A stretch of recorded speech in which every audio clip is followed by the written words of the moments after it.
नमस्कार, इन खबर में आपका स्वागत है। राम मंदिर पर ऐतिहासिक फैसला आ गया। आपने फैसले को देखा होगा, सुना होगा, समझा होगा, लेकिन मैं भी उसमें क्या उसका क्रक्स है समझाने की आपको कोशिश करूंगा। सबसे पहले मिलिए उन 5 जजों से जिन्होंने कि ये ऐतिहासिक फैसला सुनाया।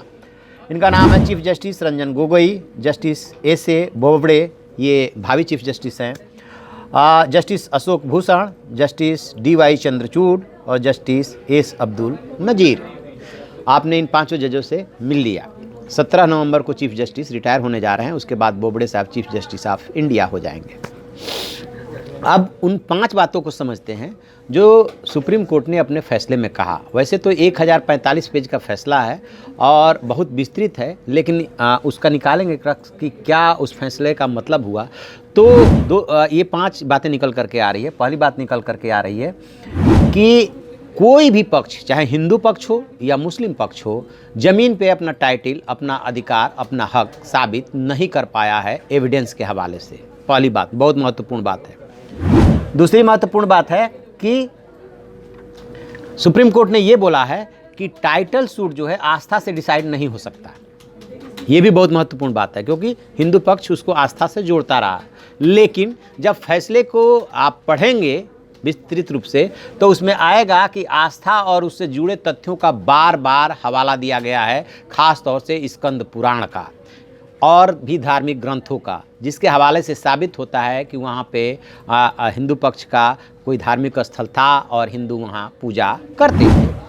तीसरी महत्वपूर्ण बात यह है कि जो 2.77 एकड़ ज़मीन है जो विवादित है, जिसको कि हाई कोर्ट ने बांट दिया था, उसको सुप्रीम कोर्ट ने कहा कि वो अतार्किक था, उसको बांटने की ज़रूरत नहीं है। हाई कोर्ट का फैसला पारदर्शी था लेकिन तार्किक नहीं था, लिहाजा उसने उसका हक जो दिया है रामलला विराजमान को दिया है, यानी कि एक मूर्ति को लीगल एंटिटी मान लिया है। ये आगे के लिए नज़ीर बन गया है। ये बहुत ही महत्वपूर्ण बात है इस फैसले की, क्योंकि इस बात पे भी मुस्लिम पक्ष ने विरोध किया था कि एक मूर्ति लीगल एंटिटी कैसे हो सकती है। ये 3 बात हो गई।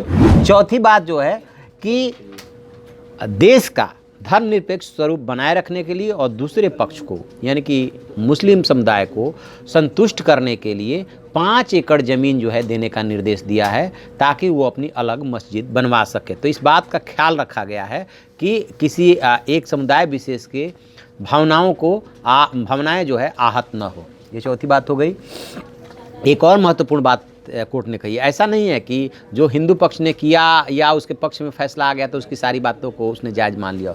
5वीं महत्वपूर्ण बात कही है कि ढांचा गिराना गलत था, यह कानून व्यवस्था का उल्लंघन है, यानी कि उसको अपराध माना। तो ये 5 महत्वपूर्ण बातें हैं सुप्रीम कोर्ट की।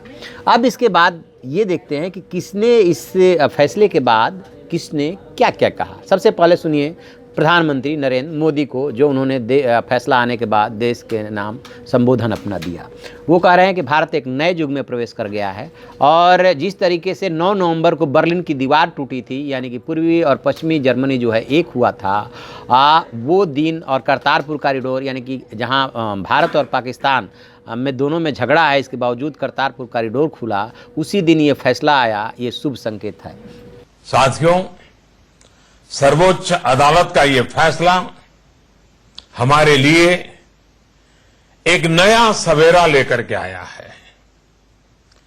इस विवाद का भले ही कई पीढ़ियों पर असर पड़ा हो, लेकिन इस फैसले के बाद हमें यह संकल्प करना होगा कि अब नई पीढ़ी नए सिरे से न्यू इंडिया के निर्माण में जुटेगी। आइए एक नई शुरुआत करते हैं। अब नए भारत का निर्माण करते हैं। अब पीएम को सुनने के बाद आप सुनिए AIM अध्यक्ष असदुद्दीन ओवैसी को। इनका कहना यह है कि हम पर कृपा मत कीजिए, हमें खैरात में जमीन नहीं चाहिए। हम अपने एक लीगल हक के लिए लड़ रहे थे। हमको किसी से खैरात की जरूरत नहीं है 5 एकड़ जमीन की। हम मस्जिद बना सकते।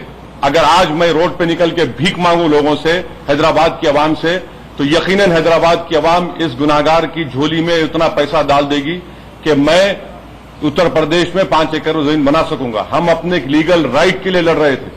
हमको किसी से भीख की जरूरत नहीं है, जिसको अंग्रेजी में कहते हैं कि हमको पैट्रोनाइज करने की जरूरत नहीं है आपको। तो इनका जो रिएक्शन सबसे सख्त है कि हमें नहीं चाहिए आपकी खैरात में जमीन। तीसरे नंबर पे हैं जो है यूपी सुन्नी सेंट्रल वक्फ बोर्ड के चेयरमैन जफर अहमद फारूकी हैं। वो ये कह रहे हैं कि बीच में खबर आई थी कि मुस्लिम पक्ष पुनर्विचार याचिका दायर करेगा।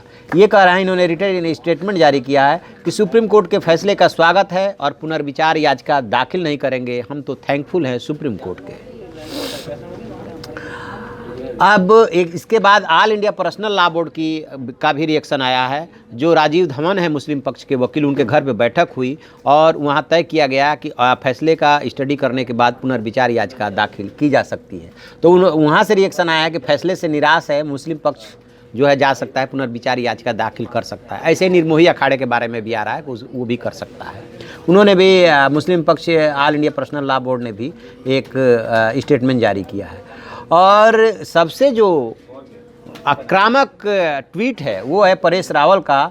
उन्होंने कहा है कि नाउ शब्द से से शुरुआत करें, now PoK and uniform civil code.